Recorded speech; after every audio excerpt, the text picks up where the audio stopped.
Praise the Lord. இயேசுவின் ரத்தம் ஜெயம் தினமும் இயேசு நிகழ்ச்சிக்கு உங்களை கர்த்தராகிய இயேசு கிறிஸ்துவின் நாமத்தில் வரவேற்கிறேன். செய்தியின் தலைப்பு, வேலை வந்தது, கர்த்தர் செய்து முடிக்கப் போகிறார். ஆதார வசனம் ஆதியாகமம் 22ஆம் அதிகாரம் 14வது வசனம். ஆபிரகாம் அந்த இடத்துக்கு யெகோவா ஈரே என்று பெயரிட்டார். அதனாலே கர்த்தருடைய பர்வதத்திலே பார்த்து கொள்ளப்படும் என்று இந்நாள் வரைக்கும் சொல்லப்பட்டு வருகிறது. தேவ ஸ்லாக்கியம் பெற்றவர்களே, தேவன் ஆபிரகாமை நோக்கி, உன் மகனை ஈசாக்கை எனக்கு பலியிடு என்றார். தான் காண்பிக்கும் இடத்தில் பலியிடு என்றார்.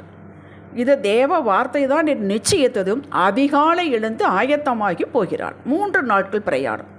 பலிதானே, ஏன் இதை அருகில் இருக்க இடத்தில் செய்ய சொல்லக்கூடாது? செய்திருப்பானே, அவன் அங்கெல்லாம் பலிபீடம் கட்டி பலி செலுத்துகிற வழக்கம் உண்டு தானே என்று நாம் நினைக்கலாம்.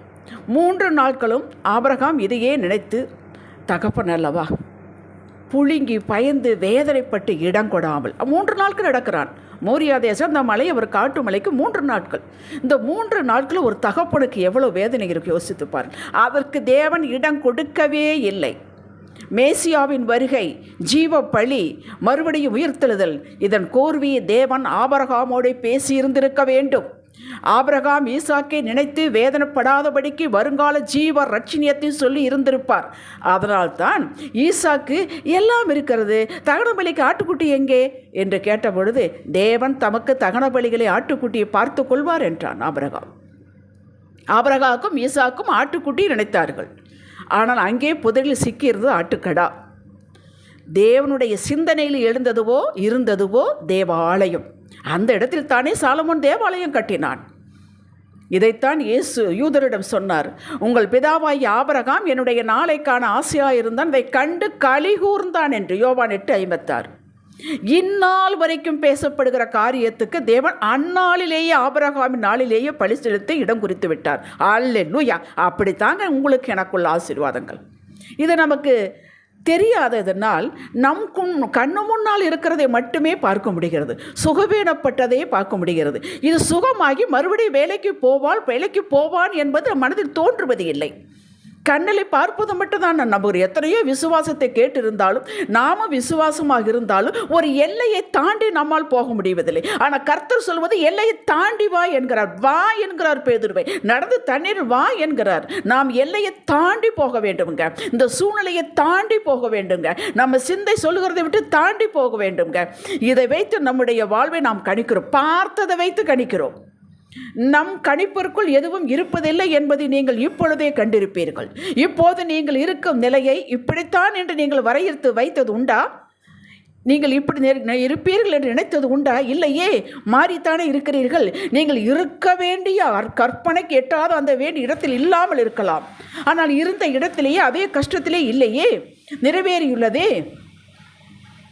என் மகள்கள் 2 வாழ்வுடைய மகள்கள். ஆனால் அந்த காலத்தில் இருப்பது நான் டீச்சராக இருந்ததுனால 2 ஆசிரியர்களுக்கு கல்யாணம் பண்ணி கொடுத்தார். லீவு ஒட்டுக்கா வரும், 2 ஒட்டுக்கா வருவாங்க. அப்படி தான் நான் கற்பனை பண்ணியிருந்தேன். அதையே தான் நான் ஆயத்தப்படுத்தி கொண்டிருந்தார். என் சிந்தனை இதற்கு மேல் போகவே இல்லை.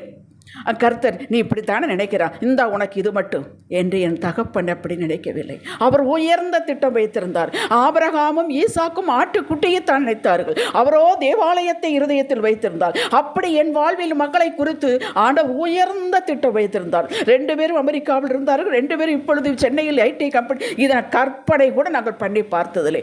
கனவு கண்டிருந்தா கூட ரொம்ப அதிகம்தான் நம்மளுக்கு என்று நான் நினைத்திருப்பேன். அப்படி கற்பனை கேட்டு அதை கொடுத்திருந்தார். நாம் நினைப்பது, நீங்கள் நினைப்பது சிறிதாக இருந்தாலும் அந்த சிறிதுதான் உனக்கு கொடுப்பேன் என்று ஒரு நாள் அந்த தகப்பன் சொல்லுவது இல்லை. அவர் உயர்ந்த திட்டம் வைத்திருக்கிறார். காத்திருங்கள், நிச்சயம் நிறைவேறும். உங்களது பிள்ளைகளை ஒப்பற்ற வாழ்வு அவரது கரத்தில் இருக்கிறது. அவர் தனது வாக்கோடு உங்களுக்கு என்று நிர்ணயித்த வாக்கோடு உங்களை இணைத்து வைத்து நிறைவேற்ற காலம் குறித்து விட்டார். ஏசாயா 49:16 இதைத்தான் சொல்லுகிறது. இதையோ என் உள்ளங்கையில் உன்னை வரைந்திருக்கிறேன் என்பது இதுதான். வாக்கோடு இணைத்து நம்மளை வைத்திருக்கிறார். அதை உங்களுக்கு சொல்லியும் விட்டார், பல வழிகளில் உறுதிப்படுத்தியும் விட்டார். அதை சொன்னேன், அதை நிறைவேற்றுவேன், அதை திட்டம் பண்ணினேன், அதை செய்து முடிப்பேன் என்று இப்போதும் பார்த்துத்தான் உங்களை பேசிக் கொண்டிருக்கிறார். இப்படித்தான் என்னாலும் சொல்லி வருகிறார். நடந்த பாட்டைத்தான் காணோமே என்று மைண்ட் வாய்ஸ் என கேட்கிறது. யோவான் 2ஆம் அதிகாரத்தில் திராட்சை ரசம் கல்யாண வீட்டில் குறைவு பெற்றது. அங்கே இருந்த இயேசுவின் தாய் இயேசுவிடம் சொல்லுகிறார், இதெல்லாம் உங்களுக்கு தெரியும். அதற்கு இயேசு என்ன சொன்னார்? 3 உனக்கு எனக்கு என்ன, என் வேலை இன்னும் வரவில்லை என்றார். சாப்டர் மூடிட்டார். இயேசுவின் தாய் அச்சச்சோ இனி அவ்வளவுதான் என்று கவலையோடு போய்விட்டார்களா? இல்லையே. அங்கே இருந்த வேலைக்காரர்களிடம் அவர் உங்களுக்கு என்ன சொல்லுகிறாரோ அதன்படி செய்யுங்கள் என்றார். யோவான் 2:5. இதன்பின் தண்ணீரை திராட்சரசமாக மாற்றி கொடுத்தார். 2:9. இதை காட்டிலும், இந்த வசனத்தை காட்டி 2:9 காட்டிலும் நான் ஆச்சரியப்பட்டது அந்த தாய் வேலைக்காரிடம் சொன்னது. இயேசு இன்னும் வேலை வரவில்லை என்று முடித்து விட்டார் அல்லவா, அந்த சாப்டரை முடித்து விட்டார் அல்லவா, இவ்வளோ வேலைக்காரரிடம் அவர் உங்களுக்கு என்ன சொல்கிறாரோ அதன்படி செய்யுங்கள் என்று ஏன் எப்படி சொல்ல முடிந்தது? நீதிமான்விடத்தில் அவளுக்கு பயந்தவரிடத்தில் அவருடைய ரகசியம் இருக்கிறது என்று வேதம் சொல்லுகிறது. ரகசியம் என்றால் மற்றவர்களை பற்றி நம்மிடம் சொல்வதல்ல, நம் வாழ்க்கையை பற்றியே நம்மிடம் சொல்வது. நீங்கள் நானும் தான் நீதிமான்கள் தான், சந்தேகம் வேண்டாம். ஏன் நம்மிடம் சொல்வதில்லை? உடனே எத்தனை பேரிடம் சொல்ல முடியுமோ அத்தனை பேரிடம் சொல்லிவிடுகிறோம். சாத்தான் உஷாராகி விடுகிறான். இதை காப்பாற்றத்தான் அவர் சொல்வதில்லை, வேறொன்றும் இல்லை. உபத்திரவத்தின் மத்தியிலும் வேதனை உச்சக்கட்ட மத்தியிலும் பிழைக்கலாம் என்ற நிச்சயம் அற்றுப்போன நிலையிலும் கர்த்தர் பவுலுடனே சொல்கிறார். அப்போஸ்தலர் 27:24. இதோ உன்னுடனே யாத்திரை பண்ணுகிற யாவரையும் தேவனுக்கு தயவு பண்ணினார் என்று. இதை அவருடனே சொல்லுகிறான், அங்கே இருக்கிறவரிட சொல்லுகிறான். அவர்கள் கேட்டுக்கொண்டார்கள். ஏன் கேட்டுக்கொண்டார்கள்? முதலில் பவுல் சொன்னது நடந்தது, இவர்கள் கேட்கவில்லை. பவுல் எச்சரித்தான், யாத்திரை பண்ணுவது நல்லதல்ல என்று. ஆனால் யாரும் கேட்கவில்லை. அது நடந்து விட்டது. ஆகையால் இப்பொழுது கேட்கிறார்கள். நீதிமானிடத்தில் ரகசியம் இருக்கிறது. உங்களிடத்தில் உங்கள் வாழ்க்கையை பற்றி சொல்லுவார். நீங்கள் மனதில் வைத்து அதை தியானிக்க வேண்டும். ஹல்லேலூயா. ஆண்டவர் கொடுக்கும் வார்த்தையை இருதயத்தில் உணர்த்தி அதை மனதில் வைத்து தியானம் பண்ணுங்கள். அதையே யோசியுங்கள். அப்படியே நடக்குமாப்பா என்று விசுவாசியுங்கள். மேலும் பேசுவார். யாரிடம் பேசாதீர்கள். அதிகமான பேச்சு துன்பத்தை தான் கொடுக்கும். அதிகமான வார்த்தையில் பாவம் இல்லாமல் போகாது என்று வேதம் சொல்லுகிறது. பேச்சை குறைத்தாலே பாதி பிரச்சனை முடிந்துவிடும்.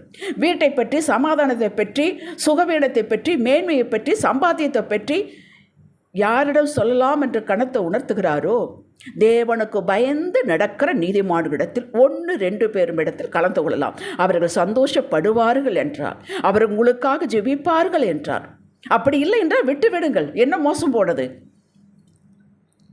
கல்யாண வீட்டில் திராட்சரசம் தீர்ந்து விட்டது. அவர்கள் முடியாது, வேலை இன்னும் வரவில்லை என்றார்கள். அவர் சொல்லிவிட்டு போய்விட்டார்கள். உடனே செய்யவில்லையா? ஏன்னா வெட்கப்பட்டு போய்விடுவார்கள். இயேசு இருக்கிற வீட்டில் யாரும் வெட்கப்பட்டு போவதில்லை.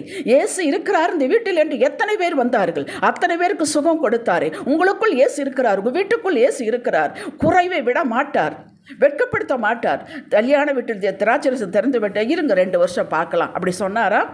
பிள்ளை 12வது முடித்து விட்டான், அட்மிஷனுக்கு போக வேண்டும், நீங்கள் ஜெபித்தால் பொறுன்னு 1 வருஷம் என்று சொல்லுவாரா? டெலிவரிக்கு பிள்ளையை கொண்டு ஹாஸ்பிட்டலில் சேர்த்திருக்கிறேன், பிரசவம் நடக்க வேண்டும் என்று ஜெபிக்கும் பொழுது பொறு ஒரு 10 மாதம் என்று சொன்னாரா? சொல்ல மாட்டார். உங்களை விட அவருக்கு தெரியும். குழந்தை பிறக்கும் முன்னே தாயினுடைய மார்பகத்தில் பாலை சுரந்து வைக்கிற தேவனுக்கு உங்களை விட கரிசனம் உண்டு. எந்தெந்த காரியத்தை எப்பொழுது நடத்த வேண்டும் என்று அவருக்கு தெரியும். நீங்கள் ஆலோசனை சொல்ல வேண்டியது இல்லை.